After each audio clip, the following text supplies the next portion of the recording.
The CBS Radio Mystery Theater presents...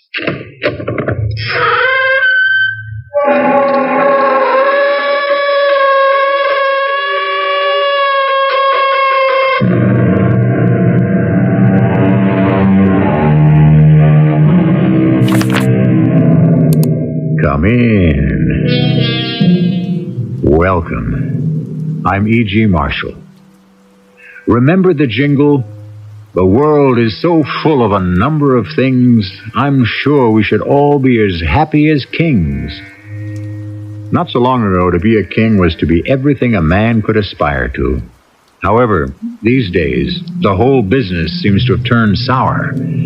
Royalty certainly isn't doing too well, is it? When am I to be killed? That has not been decided. You mean Goral hasn't made the decision? Goral does not make the decisions. Really? I had the notion that he was the boss. We have no bosses here. No? Who gives the orders? We all decide. All of us are equal. Yes, I'm sure of that. But, as the man said, some folks are more equal than others.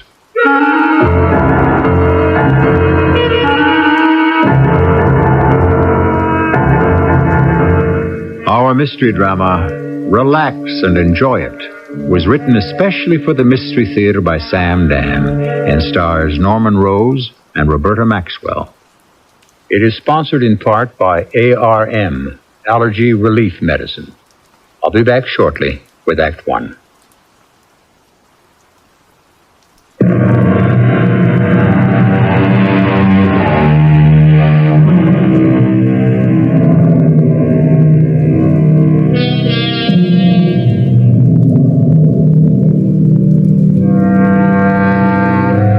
There's a certain group of people that rules the world and runs our lives.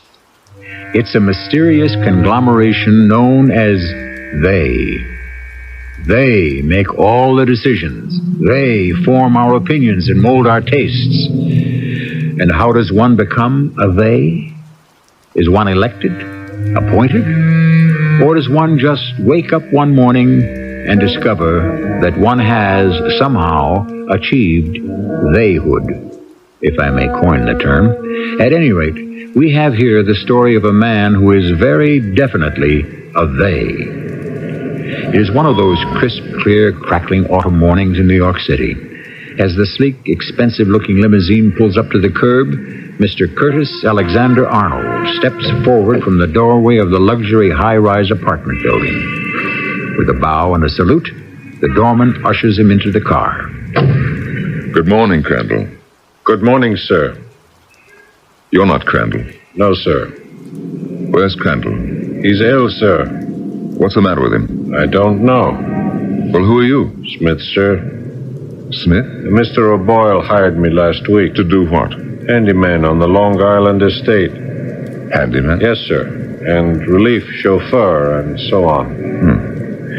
You have the diction of a man who's been to college. I have a master's degree in economics from Harvard University. And you settled for a job as a handyman chauffeur? One must begin somewhere. You don't sound like an American. Were you born here? No, sir. Now that I listen, that's an unusual accent. Yes, sir. Why'd you turn here? Smith? Smith, I'm talking to you. This is not the way to Wall Street. Why are we stopping? Move over. Young woman, who do you think you are? Do as she says. I'll open my purse. Look. That's a gun. Yes. I shall hold the gun, but it shall be hidden by my purse. If you give me any trouble, I can fire through the purse and kill you. Is this a robbery? Move over. Move all the way over to the other door. Yes. Good. Excellent. Close the door, Marla. Am I to assume this is a kidnapping? Obviously, your name isn't Smith. And you weren't hired by Frank O'Boyle. What have you done with Crandall? Paul Crandall has a wife and 3 children. I hope you haven't... You hope we haven't what? Hurt him in any way. Listen to this one, Caro. swollen fat with the loot he has sweated from the poor, and he weeps his crocodile tears for one of his miserable lackeys. Your precious Crandall will recover and resume his role as henchman and agent provocateur. He's only a chauffeur. Drive slowly, Caro. I know. Do you wish to get us stopped for breaking the speed law? I am not accustomed to such a machine. It responds like a living thing. For what it costs, 50 families in our village could live for 5 years. Have you no shame, you heartless dog? Are you talking to me? Your day of reckoning has arrived. A red light, Caro, next corner. I see it. Do you see the policeman in the middle of the street? Yes, I see him, Marla. And do you also see him? I am speaking to you. Exploiter. I will thank you to use common, everyday courtesy, young woman. I know what is going through your devious, scheming brain at this very moment. We shall stop for the light and be no more than 5 feet from this minion of the law. You plan to call for help? I advise against it. Consider, his gun is snug in its holster. Mine is ready for instant use. The very moment you open your mouth, I can shoot you both. Make sure the gun is well hidden in the purse, Marla. Please attend to your driving, Caro. It's a task that requires all your concentration. She doesn't think too much of your ability or intelligence, Caro. Please, do not think you can create a rift between us. Sit back calmly and peaceably as if nothing is wrong. Marla, the police officer, he's coming toward us. He is. Why? I don't know. I warn you. Just one word. I am prepared to fire. Oh, hi, Mr. Arnold. Hey, guess you don't remember me, huh? Oh, Ruffle. Patrolman George Ruffle. I used to be in the corner of Nassau on Wall in the morning. Oh, yes. Yeah. Then they transferred me over here. Yeah, it's a pretty good post, except, well, I miss saying hello to all my old customers. Yes. Well, I just wanted to say good morning. Well, so long, Mr. Arnold. Hey, have a good day. Huh? Yes. Yes, officer, and you too. Hey, Mr. Arnold, are you feeling okay? You look a little, well, I guess it must be the weather. Hey, you in a rush to go someplace, Johnny? Just keep it down, huh? See you around, Mr. Arnold. Here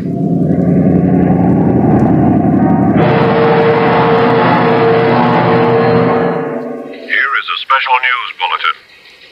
Curtis Alexander Arnold, president of Arnold Industries, was kidnapped at 8 o'clock this morning on his way to his office.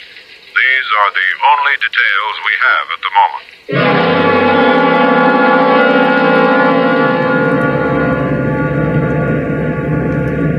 It is time, Caro. Time for what? To put on the blindfold. Stop the car. Move forward toward Caro, buccaneer. Buccaneer? Pirate, corsair, marauder. Move forward in your seat. I warn you again. Oh, yes, I understand. Now, Caro, tie the blindfold. What's the point in blindfolding me? I already know what you look like. Tight, Caro. It must not come off. Your hands at your sides, exploiter. Do nothing rash. I'm really amused at this choice collection of names you've chosen for me. Drive on, Caro. Amused, are you? The lord of the manor. You are constantly being amused by the innocent antics of the peasantry. There's really nothing funny about being held at gunpoint. A very wise man said that all truth comes from the barrel of a gun. You have learned nothing. I'm always happy to learn. Oh, what can you teach me? You sit there with your superior manner. You cannot believe that all this is happening to you. The lord, the master, the mover, the shaker. Millions live or die at your slightest whim. I see you've never been up against a board of directors. Puppets. Or stockholders. Apostles of greed. Or union negotiators. Betrayers of the people. Oh, my. Don't you have a good word for anybody? When we arrive at our destination, your political education shall begin in all seriousness. When we arrive at our destination? What makes you so sure we'll ever get there? What do you mean? Marla, what is he saying? Do not pay the slightest attention. That's right, Caro. Don't bother to think for yourself. Enough of that. abdicate that little function. Just let her do all... I said that will be enough. I don't think so. I warn you. What will you do? Shoot me? Without the slightest qualm. You don't believe me? Oh, I believe you would do it. But then this whole business is out the window. You can't afford to shoot me just to shut me up. So then, what were we talking about, Caro? Oh, yes. Why you will never get to your destination. Let him hiss, Caro. But remember, he's a serpent, a poisonous adder. Why are you doing this, Marla? We are making a statement. What sort of statement? You will know that in due time. Whatever. Let me presume to advise you. You presume to advise us. Now, be calm, my dear. This is an enterprise. Would you agree? Between you and us, there can be no agreements of any kind whatsoever. Oh, come on, Marla. Facts are facts.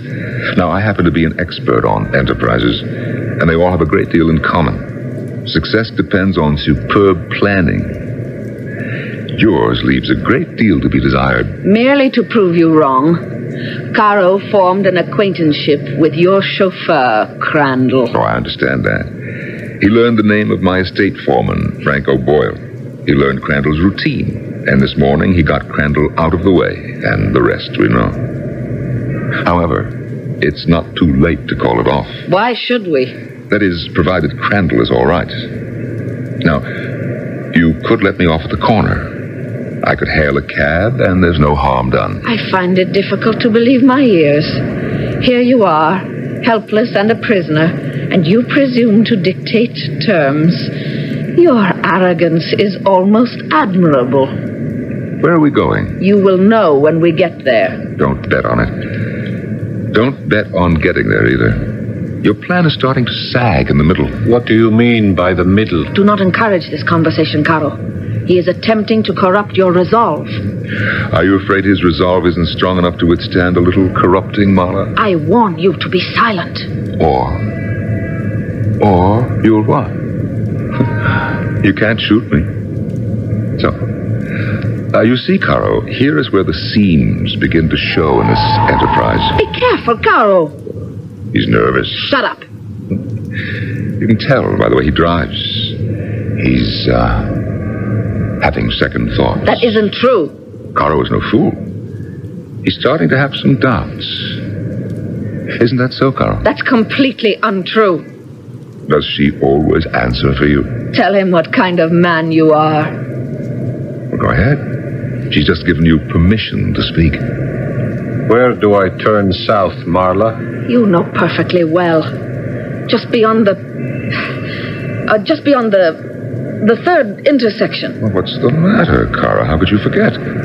Surely you've rehearsed this trip. You should know every inch of the route. He does. Well, he's nervous, Marla. He's also scared. Caro is afraid of nothing. The enormity of this thing is starting to make itself felt.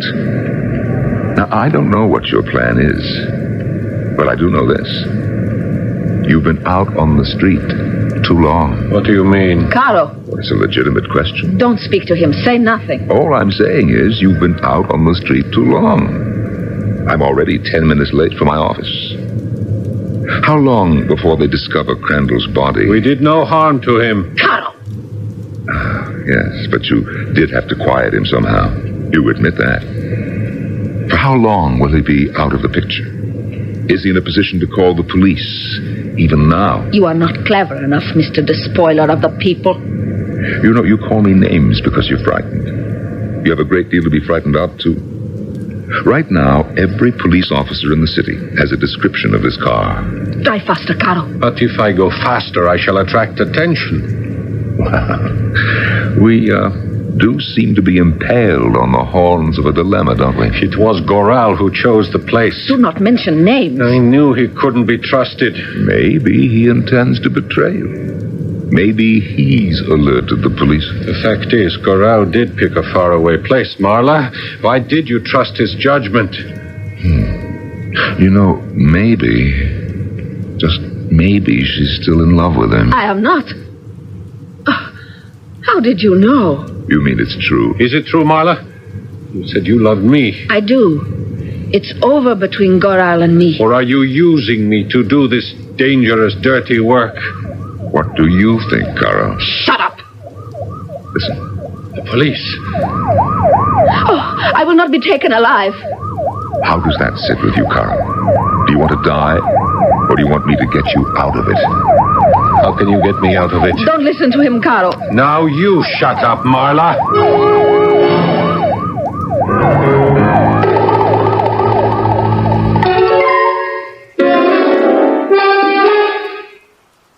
Is the worm turning? It's hard to say.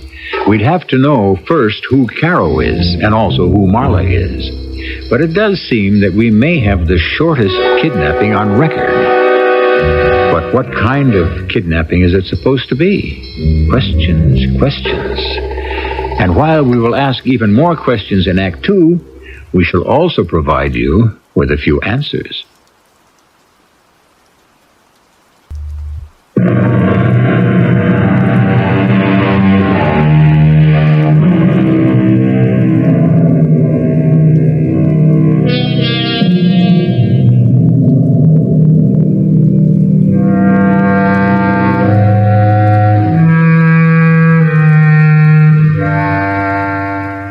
In a famous classic play, one of the characters says to another, "Even if you persuade me, you won't persuade me." How true. Nothing is as stubborn as a prejudice. Yes, a firm and solid opinion rooted in bigotry and nourished by fanaticism. No matter how securely you close a door, somehow it can be blasted open. But a closed mind, that's another story. It may very well be our story. Don't listen to him, Caro.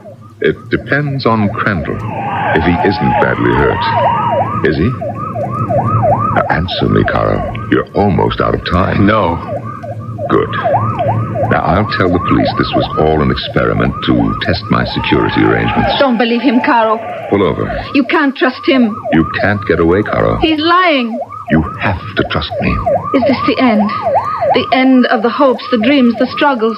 Do we betray our ideals, our comrades, our country? Hold it right there. Listen to him, Caro. Is it the end of our love? Caro! Pull over. Quickly, Caro. Down the street.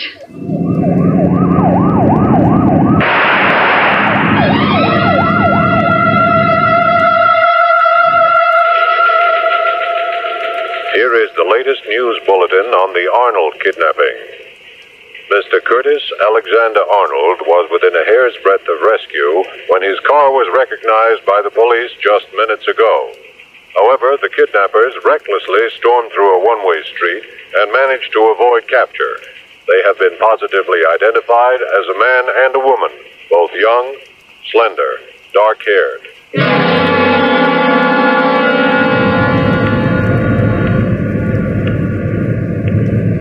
Where can you go? The city's aroused against you. He happens to be right, Caro.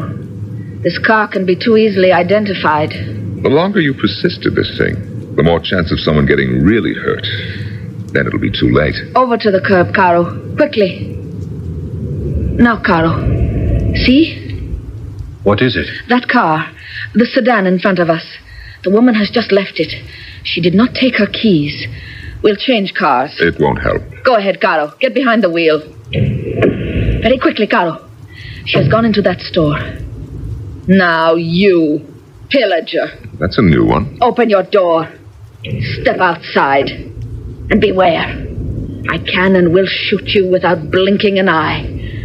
Do you believe me? I'd be a fool not to believe you. I could do it as easily as stepping on an ant. Yes, I get the idea. Out. Stay close to me. Hurry, Marla, hurry! The public is asked to be on the lookout for a gray Reardon four-door sedan. The kidnappers of Curtis Alexander Arnold have abandoned the limousine and transferred themselves and their prisoner into this car, which was stolen from a Mrs. Beulah Bernolet as she double-parked briefly.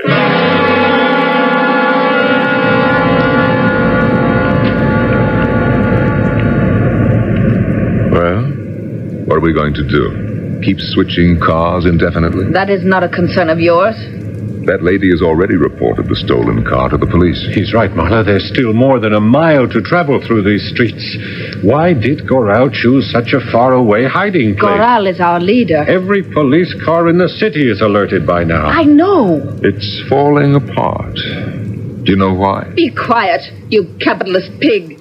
You could do with a little bit of capitalistic organizational know-how. Goral, he knows nothing about how to arrange the mechanics of a thing like this. Goral is the most politically developed of us all. But he knows nothing about kidnapping. It's your fault, Carl. My fault? Why didn't you speak out when this thing was being planned? Are you mad? I would have been shot. And rightly so. All who go against the decision of party leaders are traitors to the people. Why do we argue? At any moment we can be surrounded by the police and captured. Never. We will die for the cause. We will not be taken alive. Never.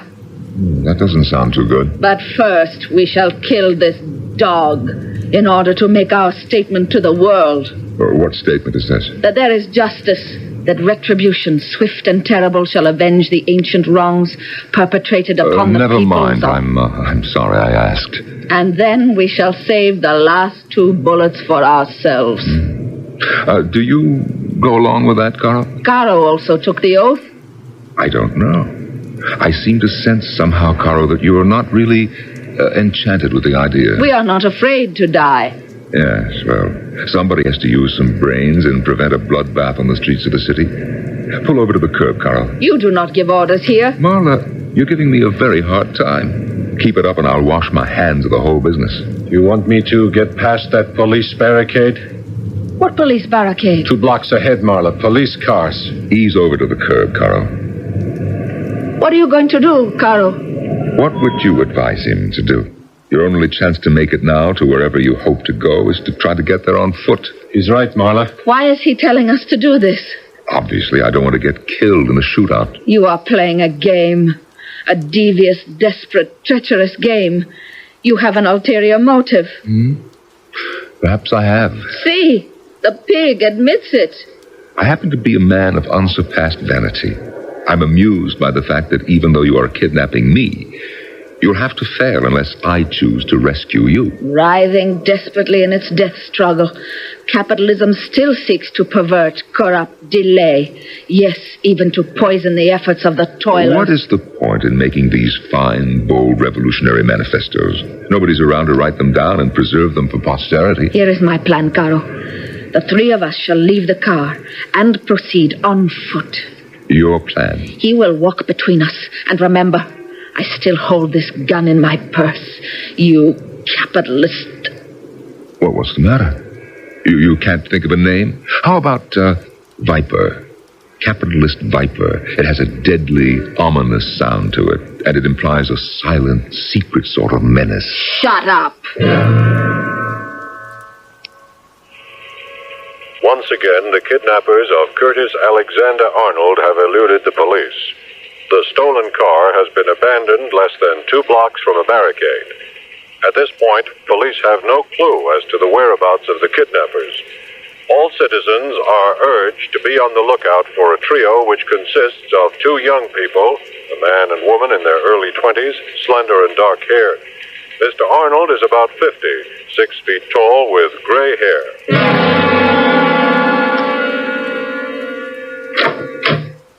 Step inside. Where have you been? We had trouble going through the streets, Goro. For what reason, Carol? You're supposed to be an excellent driver. When you laid out the plan, you didn't consider heavy traffic and delays and tie-ups. Are you questioning my judgment? At any rate, we have succeeded in our objective, which is the main point. So, you have captured the swine. Tie him to the chair. I see we have another phrase maker in our midst. So, you are the capitalist Curtis Alexander Arnold. As far as I know, unless there's another one. Do you know why you're here? So, you are Goral. I am Comrade Goral. Oh, come on, who are you kidding? People like you don't have comrades. For that matter, neither do people like me. Do you want to send the children outside while we talk business? I'll have you know we are equals. All right. You can stay here. We ask for $10 million. Well, It never hurts to ask. We represent the People's Revolutionary Movement of Lassia.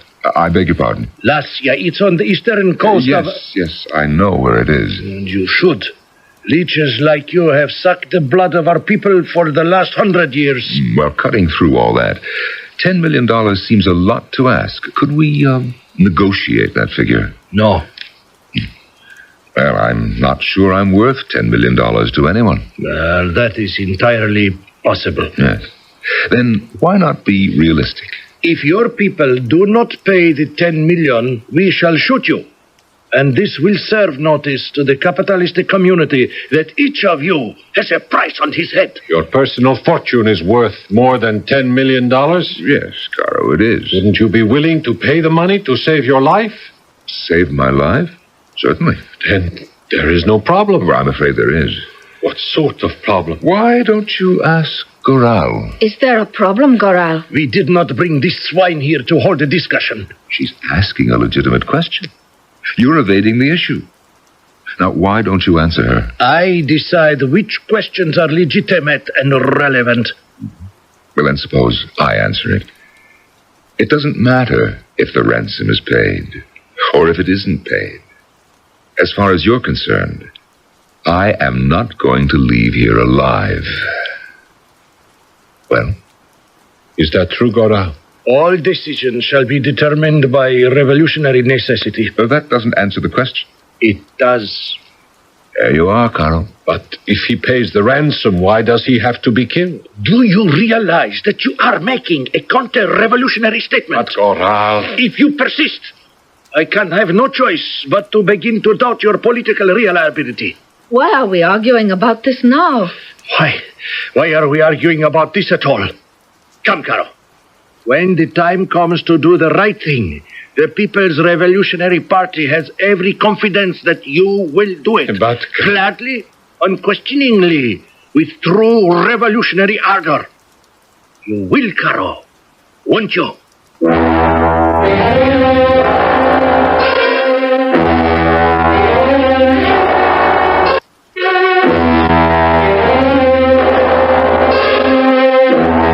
The right thing. Doesn't each of us define right and wrong? Hasn't each of us a set of guidelines, a moral code? Of course. And isn't that why we have so many problems in this world? And that's why we're also going to have so much trouble in the third act.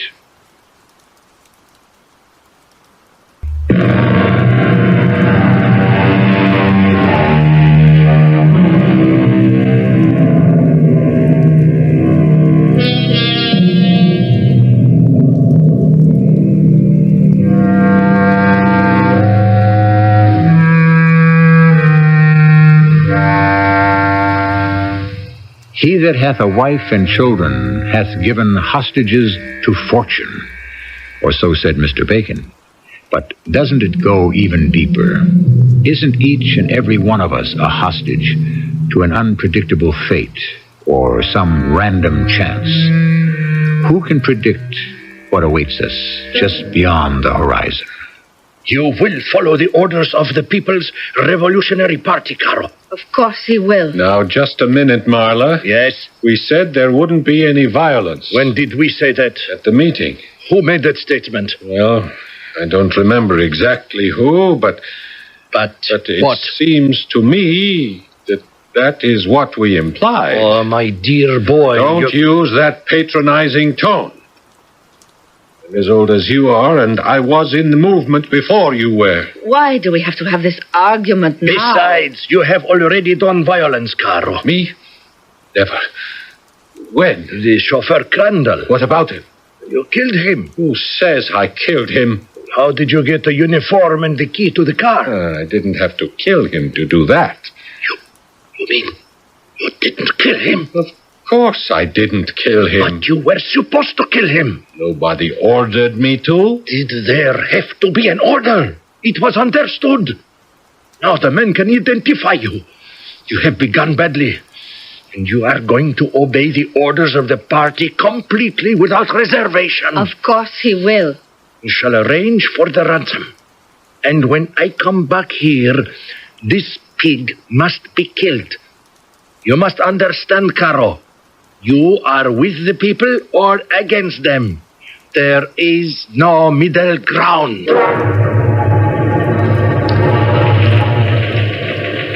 Curtis Alexander Arnold is being held captive by the People's Revolutionary Army of Lacia.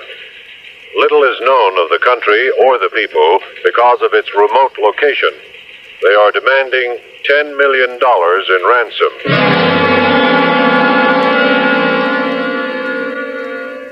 How are we doing, Caro? Do not speak with him. She's afraid I'll subvert you. Goral is angry enough as it is. Yes, Goral. How did he get to be head honcho, anyhow? All of us are equal in the movement. Yes, I know. But recall what George Orwell said about folks like you. Some are more equal than others. No. I don't like Goral. Neither do I. What are you doing, Caro? How can you engage in this type of conversation? You know, I don't trust Goral. We will have to gag him. Why? To stop the flow of these obscenities. Well, what did I say? All I said was I don't trust Goral. You don't know Goral? That's where you're wrong. I know hundreds of Gorals. I hire, I fire, I use the Gorals of this world whenever I need them. You're out of your mind. My dear, anybody who runs a business needs a hatchet man. What is that hatchet man? A man who runs things is constantly being faced with the necessity of announcing something that happens to be bad news for somebody. You hate to do it yourself, so you hire somebody to do it for you. A hatchet man? Yes, you've got the whole thing. You know, it isn't easy to be a good hatchet man. Actually, I think they have to be born. You have to love the idea of the thing. You know what I mean? Yes, I think so. Hatchet men are skilled at figuring out particularly nasty and painful ways of doing their job, which is why you have to put up with them. Why?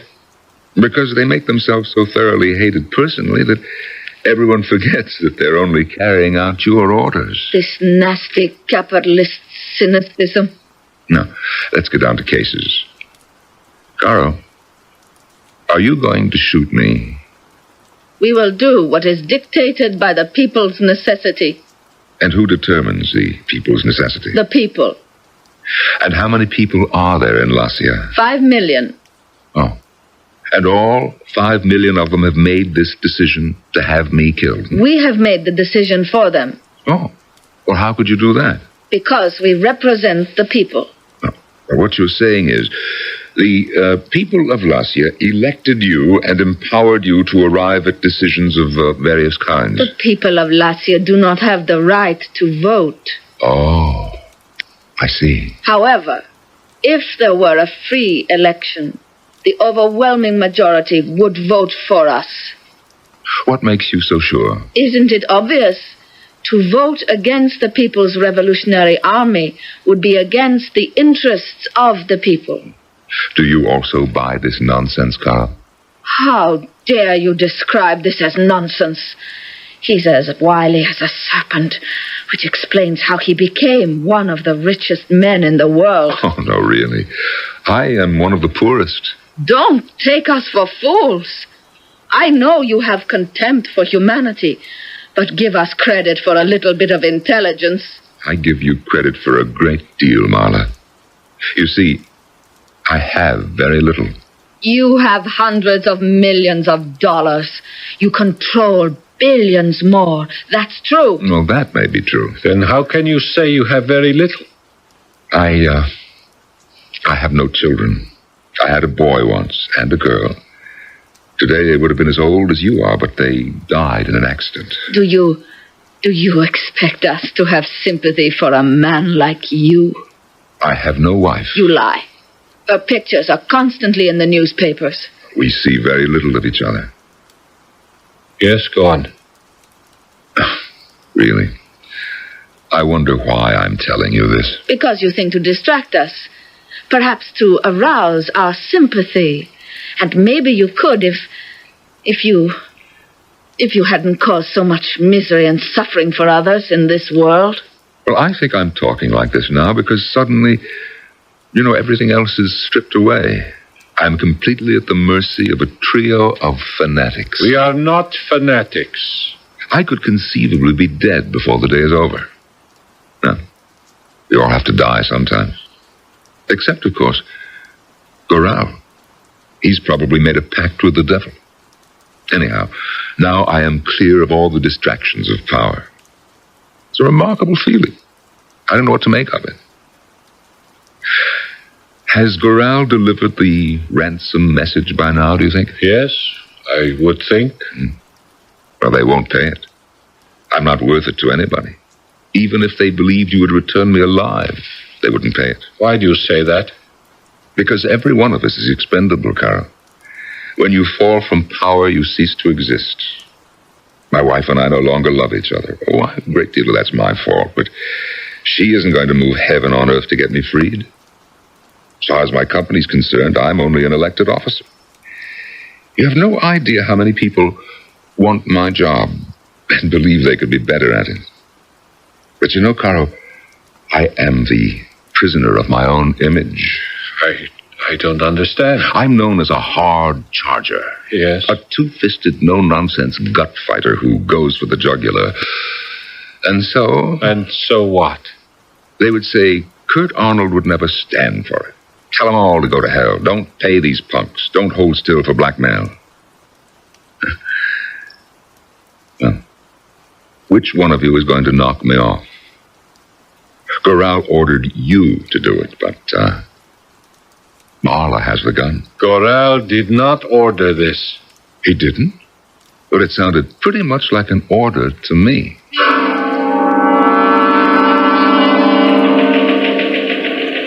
Kurt Arnold would demand that we stand firm. This is the statement issued by a spokesman for the Arnold Enterprises. Mrs. Arnold, of course, is willing to pay the ransom, but she has no authority to turn over the money. The State Department and the FBI will issue no comment at this time. But Arnold has said recently, you have to make a stand. You can't give in to blackmail and terror.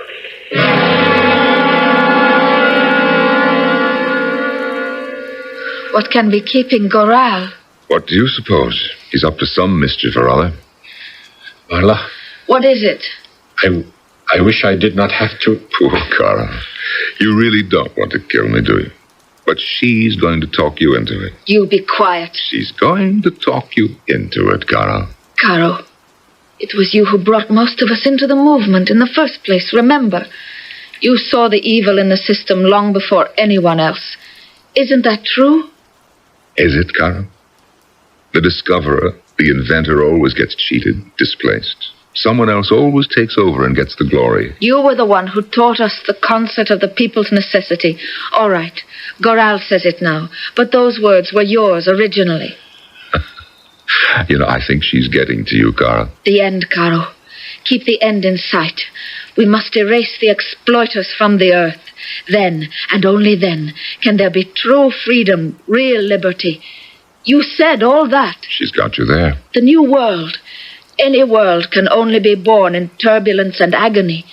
How was this earth of ours created? All your words, Caro.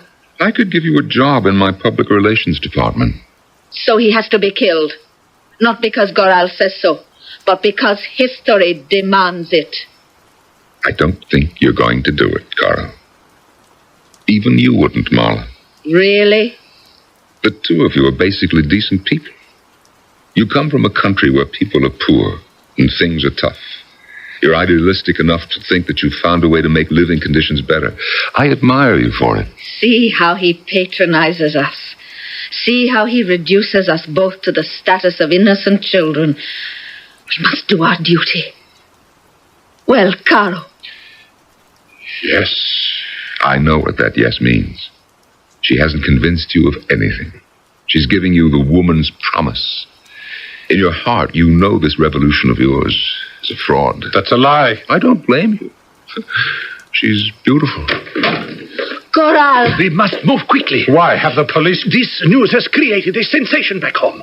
The publicity has practically made the revolution, just as I predicted it would. Did he make this prediction, or did you, Carl? We will have to shoot him immediately. Each of us is a hero back home. The army is with us, we're sure. The army? Yes, I have made a deal with the generals. A deal with the generals? But the generals are the ones... The generals will keep things in order while we... While we what? While we liquidate the opposition. I do not like that word. He doesn't exactly mean liquidate. We have many unreliable people in the revolutionary movement. We must dispose of them. What are you talking about? I have a list here of people who are to be shot, imprisoned, or exiled as soon as we return home. You mean without a trial? No, of course they will receive a trial first, a fair trial. But that will only prove that they are guilty. Who is on that list? We have no time to discuss it now. Check and see if you're on it, Carl. Caro, you are the hero of the revolution. You will be the first president of the republic. Now, Caro, shoot him. Now? Now. If you won't, I will. First me, and then you, Carl. You have neither the courage nor the conviction to be a revolutionist. Very well. Carl? Goral, put away that gun. You cannot stop me. I know my duty. And I know mine. In a sensational rescue effort, Curtis Alexander Arnold was saved from the People's Revolutionary Army of Lacia by two young Lacians who are students in this country. Mr. Caro and Miss Marla happened to notice a notorious Lacian terrorist, a man named Goral, on the street. Realizing that he must be implicated in the Arnold kidnapping, they followed him and discovered where Mr. Arnold was being held. In the ensuing struggle, the terrorist was killed.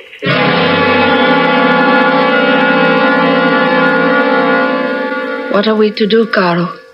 We cannot go home. But you are home. Both of you. I think my wife really needs some young people around the house. You mean we will live in your house? I think it's a good idea to adopt an orphan or two. You are saying we will live with you? I'm hoping you'll give it some thought. But we are revolutionists. Yes. How could we possibly live in the home of a capitalist? In the lap of luxury? With limousines. And servants? Yes.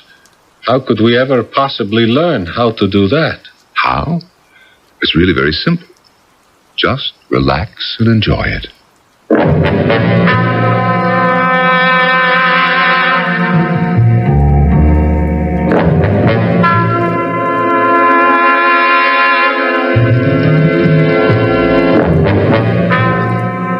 And they did. After all, is it so difficult? Some of us have so much, and some of us have so little. Yet, in certain special and very vital areas, the very rich can be poorer than the very poor, and the very poor can be richer than the very rich. Whichever condition describes you. I will return shortly.